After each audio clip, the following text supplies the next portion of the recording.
WhatsApp guys, it's me Rasel once again. আপনাদের মাঝে আবার চলে আসলাম নতুন একটা ইউনিক এবং ইনফরমেটিভ ভিডিও নিয়ে। যারা আমাকে শুনতেছেন ফেসবুক থেকে এবং ইউটিউব থেকে, সবাইকে জানাই আসসালামু আলাইকুম। অনেকেই নতুন কাতারে আসছেন অথবা আসতে চাচ্ছেন, অনেকে আইসা গেছেন এবং ড্রাইভিং লাইসেন্স নিছেন নতুন, তো জিজ্ঞেস করতেছেন যে ভাই আমি আসলে আমার তো লাইসেন্স আছে, এখন কোন কাজে ঢুকলে আমার ভালো একটা আর্নিং হবে, ভালো একটা সুযোগ সুবিধা আমি পাবো, তো সেই ব্যাপারগুলো নিয়ে একটু ডিসকাস করেন। তো ব্যাপারটা হচ্ছে, আবার অনেকে জিজ্ঞেস করে যে ভাই আমি যদি ভ্যালে পার্কিং এ ঢুকতে চাই তাহলে সেটা কি আমার জন্য ভালো হবে? তো অনেকেই কিন্তু এই কোশ্চেন গুলা করে। তো ওই সকল ভাইদের জন্য আজকের ভিডিওটা। মূলত ভ্যালি পার্কিং এ আপনি কোথায় ঢুকবেন? হ্যাঁ, আপনি যদি ভ্যালে পার্কিং এ ঢুকেন, ফর এক্সাম্পল আপনি চেষ্টা করবেন যে হোটেল, বড় বড় যে 5 স্টার হোটেল আছে ওইগুলোতে ঢোকার জন্য, ঠিক আছে? আপনি যদি নর্মালি হসপিটাল অথবা রেস্টুরেন্ট অথবা বিভিন্ন ছোটখাটো ভ্যালে পার্কিং যেখানে আছে সেখানে যদি ঢুকেন, তাহলে সেখানে কিন্তু আপনার টিপস পাওয়ার সম্ভাবনা খুব কম। আপনি যদি ভ্যালে পার্কিং এ বড় বড় ভিআইপি যেই হোটেলগুলো আছে ওইগুলাতে যদি ঢুকেন, তাইলে কিন্তু আপনার ভালো একটা টিপস আপনি পাবেন, ভালো একটা স্যালারি আপনি গেইন করতে পারবেন। আবার এরকম কিছু আমার ভাই ব্রাদার, কিছু পরিচিত ভাই ব্রাদার আছে যারা পুরনো লাইসেন্স যাদের আছে, যাদের লিমুজিন কোম্পানিতে আছেন অথবা ভালো মানে কোনো কোম্পানিতে ড্রাইভিং রিলেটেড কাজের মধ্যে যুক্ত আছেন, লিমুজিনের খুব সম্ভবত যারা আছেন, তো তারা কিন্তু অনেকে কি করে, ফ্রাইডে স্যাটারডে গিয়া ওইখানে হোটেলের মধ্যে পার্ট টাইম ডিউটি করে। কারণ ফ্রাইডে স্যাটারডে হোটেলগুলো অনেক রাশ থাকে, পার্টি চলে, বিভিন্ন রকমের প্রোগ্রাম থাকে, তো ওই সময় প্রচুর ভ্যালে ড্রাইভার দরকার হয়। তখন কিন্তু এরা পার্ট টাইম হিসেবে ওইখানে ডিউটি করে, হ্যাঁ, ডেইলি বেসিস, ঠিক আছে? তো ঘন্টা বেসিসে ওইখানে ডিউটি মানে করার সুযোগ ওইখানে আছে। তো আপনি অবশ্যই চেষ্টা করবেন, যারা ভ্যালে পার্কিং এ ঢুকতে চান তারা অবশ্যই চেষ্টা করবেন 5 স্টার যে হোটেলগুলো আছে ওইগুলোর ভ্যালে পার্কিং এ ঢোকার জন্য, ঠিক আছে? আর অন্য যে সুপার মার্কেট, শপিং মল, ওইগুলোতে খুব বেশি একটা টিপস এর সম্ভাবনা খুব বেশি একটা থাকে না। আর ভ্যালে পার্কিং এ আপনার ঢুকতে পারলে ভালো স্যালারি আপনি পাবেন।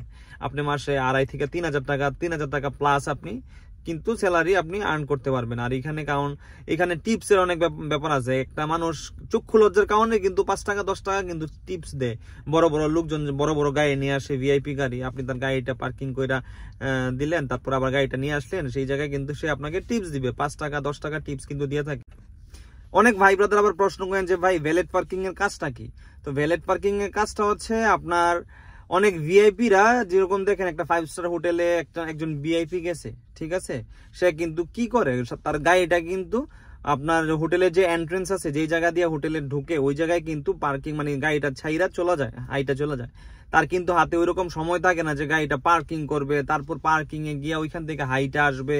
তো ওইগুলা মানে এদের করা দরকারও নাই, করতে পছন্দ করে না, করেও না, ঠিক আছে?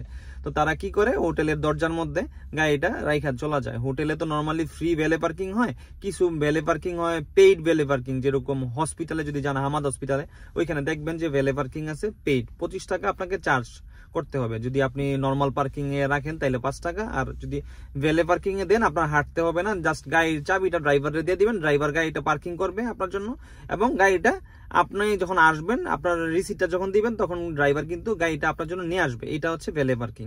মানে আপনাকে কোনো কষ্ট করতে হবে না, আপনি যে জায়গায় যাইতে চাইতেছেন ওই জায়গায় এরা টেবিল নিয়ে বসে থাকে, ওইখানে জাস্ট চাবিটা দিয়ে দিবেন, এরা আপনার গাড়ি নিজ দায়িত্বে পার্কিং করবে, এবং আপনি যখন আসবেন আপনার গাড়িটা আবার নিজ দায়িত্বে এরা নিয়ে আসবে, ঠিক আছে? আপনাকে কোনো প্রকার হাঁটা চলা করতে হবে না, কোনো প্রকার কষ্ট করতে হবে না, পার্কিং এর কোনো হেডেক নেওয়া লাগবে না, ঠিক আছে?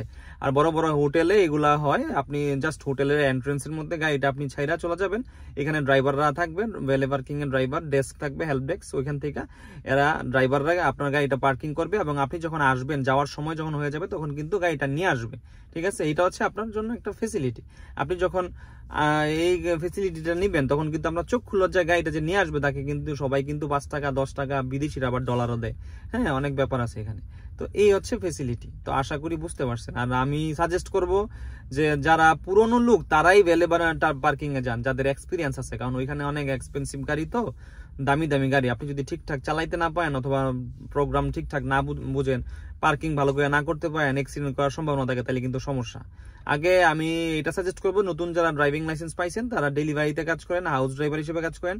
আপনার জন্য 2-3 বছর অভিজ্ঞতা যখন হয়ে যাবে, তখন আপনি কিন্তু ভ্যালেট পার্কিং এ যাইতে পারেন।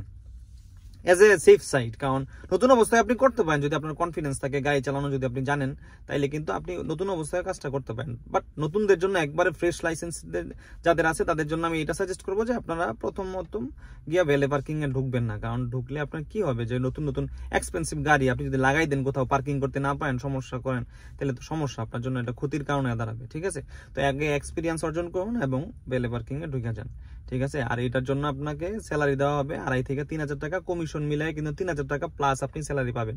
ঠিক আছে, আশা করি বুঝতে পারছেন।